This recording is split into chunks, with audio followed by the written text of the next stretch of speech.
নিত্যপণ্যের বাজারে আবারও অস্বস্তি। বেড়েছে আলু পেঁয়াজের দাম। মিনিকেট চাল কেজিতে 10 টাকা বাড়ায় ক্ষুব্ধ ক্রেতারা।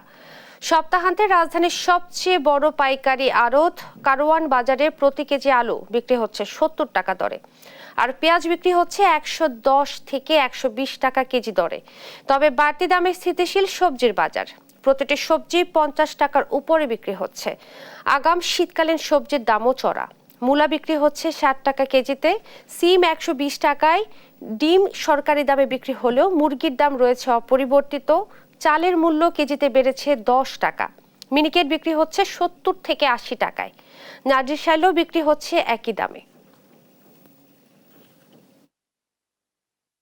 দ্রব্যমূল্যের দাম হয়তো শীতকালে আমরা আশা করছি একটু কমবে, বাট সরকার পতনের পর হয়তো বাজার নিয়ন্ত্রণটা এখন সঠিকভাবে হচ্ছে না।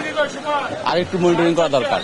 মুরগির দাম আজকে ব্রয়লার মুরগি বিক্রি করছি 180 টাকা কেজি, পাকিস্তানি সোনালী বিক্রি করতেছি 300 টাকা কেজি, দেশি মুরগি 530 টাকা কেজি। সব মুরগির দাম নিয়ন্ত্রণে আছে, কিন্তু দেশি মুরগিটা একটু বাড়ছে, কেজিতে 10 টাকা বাড়ছে। যেভাবে দাম বাড়ছে দ্রব্যমূল্যের দাম, এটা তো মোটামুটি সাধারণ যে আমরা যারা সাধারণ চাকরি করি আমাদের তো এটা নিয়ন্ত্রণে বাইরে চলে যাচ্ছে।